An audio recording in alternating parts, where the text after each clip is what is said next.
So some of the mistakes I'm going to be talking about today they're terrible and they're a little bit embarrassing, but I'm kind of glad I made them. Now, I can only say that because I caught them early on in my life. If I hadn't made these mistakes, I wouldn't have started this YouTube channel. I wouldn't have realized that if I didn't make changes soon, I would probably spend the rest of my life living paycheck to paycheck. I would have to work because I needed the money until I was probably like 65, and even then, when I finally retired, I wouldn't have, money or time to enjoy my retirement. Hopefully you aren't making these mistakes now, but if you are, hopefully this video exposes them to you. It's kind of weird, but sometimes we don't notice things about ourselves until we hear other people talk about them. So one of the big money mistakes I made was opening a Robinhood account before I opened a savings account.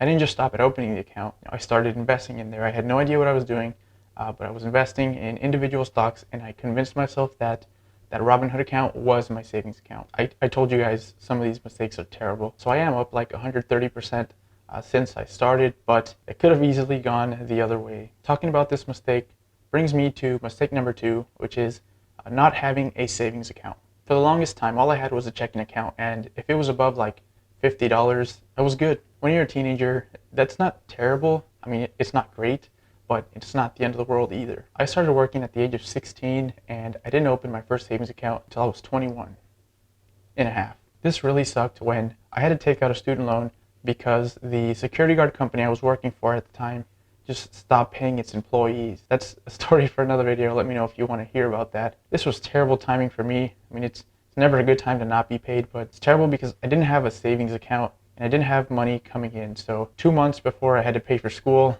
I had almost nothing. I majored in electrical engineering, and I started going to college for an engineering major right before my junior year of high school. So I knew I was going to be an engineer, so I always told myself that I would start saving money when I was an engineer making real money. Now, this made a lot of sense to me for the longest time. If I had to save something like $1,000, that's a lot of hours at $8 an hour. It's not as many hours as an engineer. So not only did I not save money while I was in high school and college, but I also didn't start saving money till about 4 to 5 months after I became an engineer. So after I started being better with my money, I was really curious about how much money my bank account had seen go in and out. And so I checked. I went through my old bank statements since I started working when I was 16 till the month that I started my savings account, and the number was $77,000. My bank account had seen $77,000 go in and out before I started my savings account. I'll tell you what, guys, it really pissed me off when I saw that, but what can I do about it now? I guess I could make a YouTube video about it, and I couldn't even tell you where most of that money went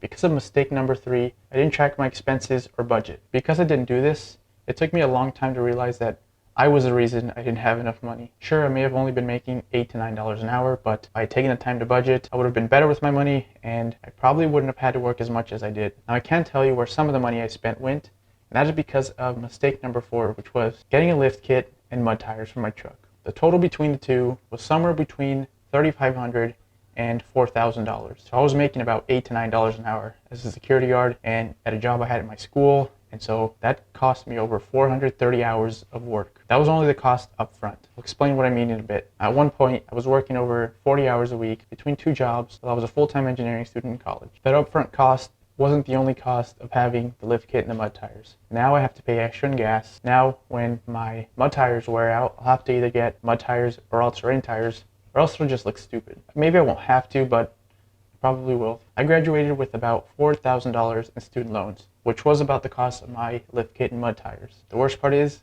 90 to 95% of the time, I don't do anything with my truck that I couldn't do with like a Honda Civic. Now, at least I didn't drop the truck. That would have been a worse mistake than all of these mistakes in this video combined. And the truck does look pretty cool in my opinion. Another money mistake I made, and this was in high school, was not applying for enough scholarships. I was a pretty good high school student. I graduated like rank 11 in my class. For some reason, I thought that because I was such a good student, I would have no problem getting money from scholarships.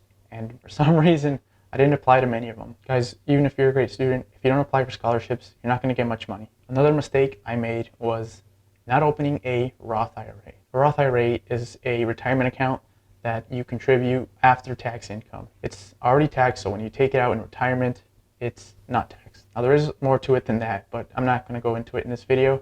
Just know that big mistake, not opening a Roth IRA sooner. The earlier you start investing in your life, the more money you can make because of compound interest. Now let's talk about some mistakes that I didn't make, but I think it's worth quickly mentioning them. First one is lending money. This is a personal preference, but it's possible that you won't get that money back, and it's possible that your relationship with whoever you lent money to could be ruined or destroyed. Another mistake, carrying credit card debt. Credit card debt is expensive. A lot of consumer debt is expensive. Guys, if you have to make monthly payments on something, you probably can afford it. Now, there's absolutely nothing wrong with using a credit card if you use it correctly. Pay it off in full every month and only use it for things that you are already going to buy. Another mistake is not contributing the company match to a 401k. A 401k is an employer-sponsored retirement account. A lot of companies offer an employer match. So an example that would be like 4% of whatever you put in. If you put in 4%, your company will put in 4%. If you put in 0, they'll put in 0. If you put in 2, they'll put in 2. So do at least what the company will match, because it is free money. If you're watching this video and you've still got a lot of time until retirement, and you don't think you should start saving for retirement, you should start saving for retirement. Because of compound interest, the sooner you start, the better off you will be. The difference between starting now and sometime like 5 to 10 years from now is a mistake that will end up costing you hundreds of thousands of dollars. Another mistake is co-signing for others. If the person you co-sign for doesn't make a payment, you have to do it. So if you co-sign for somebody's car loan, do you have a car loan? Unfortunately, you don't have a car, at least not the one you co-signed for. A little bit of a bonus here, I'll talk about one of the best financial choices I made, and that was getting my Associate of Science degree in engineering during high school and not paying for it. I did it through a program with the local community college and my high school. It was called Dual Enrollment Engineering Academy, and all I was responsible for was books. But between you and me, I didn't buy or rent a single book in college. Thank you, Library Genesis. That was supposed to be a wink. Hopefully it was a wink. If you think it'd be interesting to hear about how I became a validation engineer and a software engineer by the age of 21, make sure you click this video. It was the first video I made on this channel, and it's one of my most watched ones, so check that out. So what are the worst financial mistakes you've made? I'd like to hear about them. Thank you for